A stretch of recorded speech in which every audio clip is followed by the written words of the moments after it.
Avec l'Halloween qui approche, c'est pas rare de voir plein de publications avec des listes de films d'horreur à regarder pour le mois d'octobre. On a déjà parlé de Pro Wrestlers vs Zombies, les Sharknado, See No Evil ou ça. Hercules.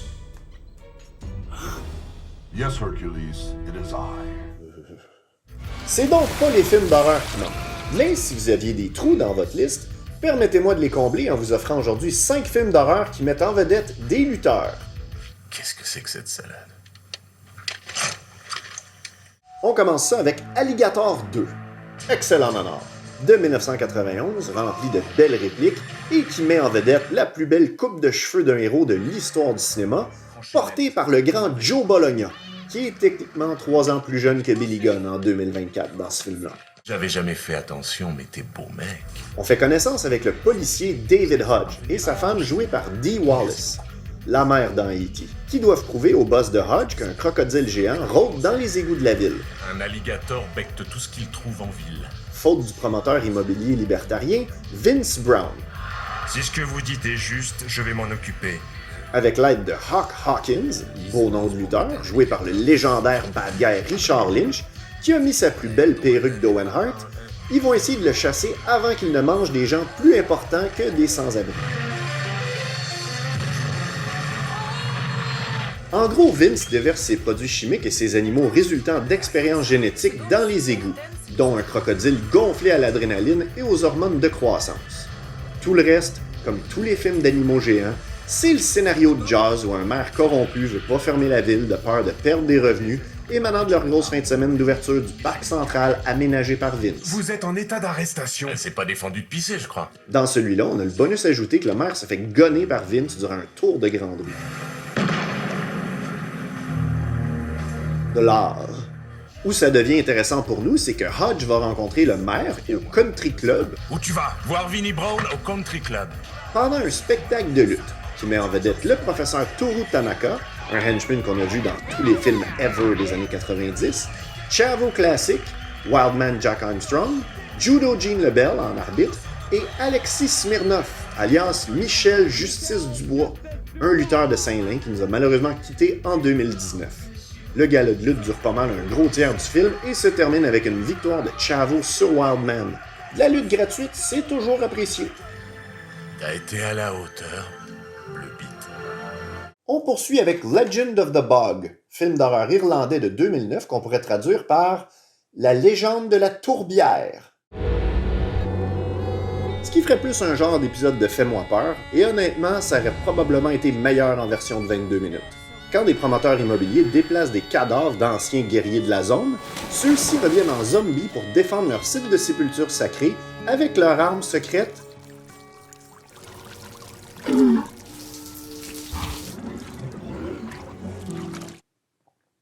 De l'eau. What's that for? His bait, they love water. Vinnie Jones joue Vinnie Jones parce que dans chaque film où Vinnie Jones joue toujours Vinnie Jones. Dans ce cas-ci, le Vinnie Jones de Vinnie Jones est un chasseur de zombies qu'il fait parce que c'est un collectionneur de créatures rares. I'm a hunter. Dans la séquence avant même le générique, le premier zombie qui viendra jobber pour Vinnie Jones, c'est effectivement un guerrier celtique. Sheamus. Oh yeah, l'Angleterre contre l'Irlande, let's go! On va voir comment Sheamus arrive à... And a smoke while you're at it.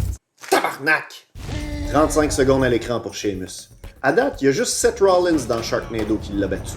Le reste du film, c'est un zombie digne de Plan 9 from Outer Space que Vinnie Jones va essayer de chasser à l'aide de quelques malchanceux qui se sont perdus sur son terrain de chasse. D'ailleurs, Thor Johnson dans Plan 9 from Outer Space était aussi un lutteur, puis a été joué par un autre lutteur dans l'adaptation de la vie du réalisateur Ed Wood par Tim Burton, par George the Animal Steel. Bref, la légende de la tourbière, c'est pourri! Mais avec quand même quelques meurtres qui valent le déplacement, comme ce chauffeur de taxi qui se fait reculer dedans par son char pour aucune raison.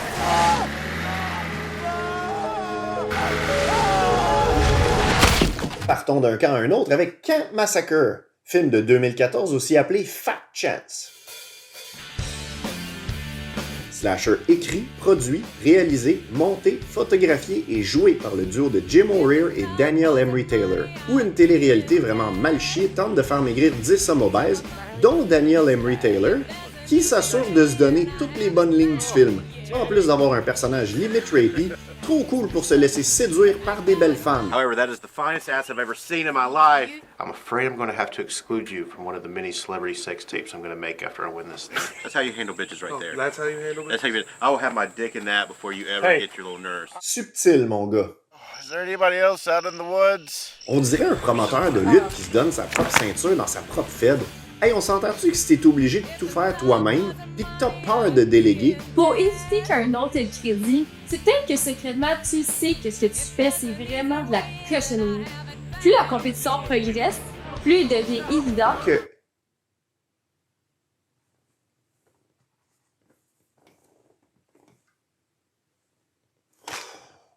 Plus la compétition progresse, plus il devient évident que quelqu'un assassine les concurrents, qui eux ne semblent pas perdre de poids. Puis, en désespoir de cause, on engage un agent de sécurité spécial, Ritz. Good to see you. Al Snow. With his good friend Head. Yes. Oui, Al Snow, qui est soit complètement gelé ou il a oublié de prendre sa petite réactine avant d'aller en forêt. Ça peut paraître surprenant, mais Al Snow a quand même une grosse filmographie dont on reparlera éventuellement, surtout dans le film de genre. Sa mission, à part se faire demander il est qui à peu près 14 fois, Who are you? Who are you again? Come on, who the fuck is this? Your drug dealer or something? Like, Hey. c'est de comprendre pourquoi les concurrents disparaissent. Mais ça se transforme rapidement en scène vraiment weird où Al mange du chocolat en fat-shamant les concurrents. And I'm not fat. I'm in shape. I do something called exercise. I work out. Oh look, this is what I want. Le film est malaisant pis long, avec 2h10. Hey, 2h10! C'est ça qui arrive quand personne n'est là pour servir de filtre pour tes idées. Il y a un gars qui ressemble à Kevin Smith qui clairement est pas capable de marcher dans la vraie vie parce qu'à chaque fois qu'on voit son personnage, il est assis. Sauf ici.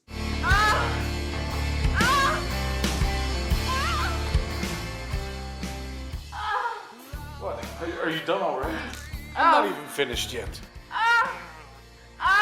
Ça te dirait une cuisse de poulet, j'en ai encore plein. D'ailleurs, tous les concurrents assis ensemble ont l'air d'un vestiaire de fête de lutte de sous-sol d'église. Al Snow, lui, meurt 15 minutes après être arrivé dans le film, suivant une scène de cock-blocking par un tueur avec un bucket de poulet frit sur la tête puis son couteau en plastique.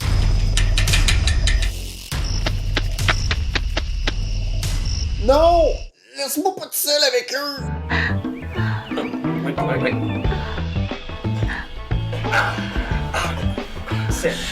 Le boîtier vante d'ailleurs la participation de la pornstar Brie Olson, qui était pas mal au sommet de sa business à l'époque.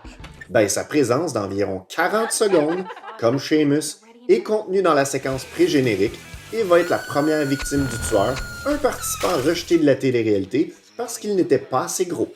You're not fat. Est-ce que film de marde? You're a poopy face. Next, on se transporte dans le hood avec Snoop Dogg pour Hood of Horror. I brought one of my favorites. Semblable au Conte de la Crypte ou même Terror Tract qu'on a parlé avec la présence de Buff Bagwell qui met over un singe meurtrier, Hood of Horror sert de terrain de jeu à Snoop Dogg qui a vraiment eu l'air de s'amuser à produire un film avec ses amis où il sert de lien entre les segments, racontant des histoires d'horreur du Hood entrecoupées d'animations franchement réussies. C'est vraiment un touche-à-tout qui a l'air d'avoir un plaisir contagieux à essayer n'importe quoi. Pas de doute qu'il n'a pas de difficulté à être aussi bien entouré dans ses projets. Au cours de la 3e historiette, un musicien nommé Sod fait un deal avec Dieu pour avoir une carrière à succès, en échange d'être une meilleure personne. Solo Rap Artist of the Year. I like to thank P.O.D. Malheureusement, son ego prend le dessus et Sod devient une marde. I thought we were supposed to be making music. Puis il décide de se débarrasser de son meilleur ami pour profiter de la carrière en solo et arrêter de se sentir questionné sur son entente divine qu'il n'a pas respectée. Il sera ensuite hanté par le fantôme de son ami Quan, qui le mènera à son inexorable tragédie, de laquelle même son garde du corps et confident Jersey, joué par Diamond Dallas Page, ne pourra le sauver. DDP vole un peu la vedette, paraissant très solide à l'écran, en tirant son épingle du jeu dans un film qui pourtant contient des acteurs de très haut niveau comme Billy Dee Williams, Lin Shaye, la Playmate de l'année 2001 Brandy Roderick, Danny Trejo et même Jason Alexander, George dans Seinfeld, dans le rôle d'un producteur de disques des plus malhonnêtes. Jason Alexander est d'ailleurs entouré des 2 producteurs du film qui nous montrent comment faire un caméo sans essayer de voler la vedette. Am I dead? Ah, you see what you did there? Il y a aussi l'acteur Noel Guglielmi, qui joue toujours le même trafiquant mexicain dans tous les films, le Vinnie Jones de Santa Monica. Mr. Hunt, it's you. DDP en mange une tabarnak vers la fin, finissant sur le boîtier du film et comme image principale du menu DVD. Les histoires sont bonnes, c'est violent, c'est gore et ça dure moins d'1h30. Une belle découverte à faire pour votre Halloween. Good job, Snoop! Finalement, en parlant de weed, on va terminer avec un film de 2009 qui s'est regardé sur en masse de weed à Fantasia dans les projections de fin de soirée. Robo Geisha. Du duo Noboru Higuchi et Yoshiro Nishimura, qui faisaient des films sous le nom du collectif Sushi Typhoon vers la fin de la première décennie des années 2000, comme Frankenstein Girl vs Vampire Girl, Mutant Girl Squad, Machine Girl et le plus connu, Tokyo Gore Police. Ces films-là sont complètement cinglés, stupides, sanglants, trash et immatures. Les réalisateurs étaient tout aussi weird, se pointant à la première des films en couche ou avec des gimmicks bizarres. Robo Geisha raconte l'histoire de Yoshi et sa sœur aînée Kiku qui sont recrutés par une corporation japonaise pour devenir des geishas guerrières au service de la Révolution. Mais la corporation opère secrètement avec une armée de filles brainwashées et des gobelins cyborgs qui ont un pénis à la place des mamelons et du nez, à plutôt détruire le Japon avec une bombe 17 fois plus puissante que la bombe atomique. Oui, 17 fois. Et parmi les filles brainwashées volées à leur famille, on retrouve la lutteuse Hikaru Shida. Une de mes lutteuses préférées, en fait, Hikaru était à l'origine une actrice et une chanteuse au Japon, puis en 2009, elle a joué dans un film qui s'appelle 3 Count, où son personnage apprenait et s'entraînait à devenir lutteuse. Elle a tellement pris l'entraînement au sérieux qu'elle est devenue une vraie lutteuse et n'a jamais regardé derrière depuis. Même si ça a l'air bon, vite de même, faut quand même que je vous avertisse. Robo Geisha, malgré son avalanche de sang, ses épées qui sortent des derrières, ses belles japonaises en petite tenue et ses moments complètement psychotroniques, on finit étrangement par saturer rendu à la moitié et on commence à avoir hâte que ça se termine. Comme si on était épuisé d'autant de stimulation visuelle. Hikaru n'a pas grand chose à faire autre qu'être dans le groupe de geisha, finissant par être tiré par la geisha tank dans la main d'un temple géant qui s'en va déposer la bombe dans le mont Fuji. Vous voyez comment on sature juste à entendre ça? Robo Geisha est devenu un film culte, comme les autres Sushi Typhoon, grâce à ses bandes annonces vraiment étranges sur le très jeune YouTube.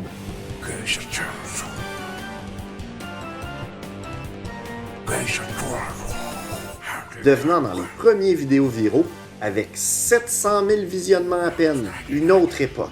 La bande-annonce disait ouvertement que si tu regardais ce film-là avec une date, ben que t'avais une chance sur 2 de fourrer avec après.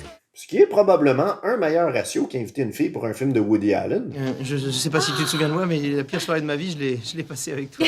Un excès de masturbation? Tu critiques mes petits passe-temps maintenant, hein, c'est ça. Par chance, pour le fan de lutte qui se respecte, le Blu-ray offre en bonus le spin-off Geisha Cup. Geisha Cup! Qui se passe dans la même corporation et qui répond aux besoins de voir Hikaru Shida, mise de l'avant, qui fait de la lutte, se bat avec une épée sortie de son derrière et finit par mourir de l'effet d'un pet magique. Un besoin que vous ne saviez pas que vous aviez. Ah oui, puis elle a joué dans un autre film de la gang de Sushi Typhoon. On aurait pu parler de tellement d'autres films d'horreur avec des lutteurs. Des meilleurs, des moins bons, des plus bizarres, avec plus de lutteurs, avec des plus longues présences. Mais en attendant, ça devrait bien occuper votre Halloween si vous manquez d'inspiration. En attendant l'an prochain, qui sait? D'ici là, ben bon film et bonne lutte! Et quand c'est possible, les deux en même temps! Bon, et bien maintenant un peu de musique pour faire danser ces demoiselles, allons-y. I wanna play with the bad boys. They made me forget all my favorite toys. Oh yeah. I wanna play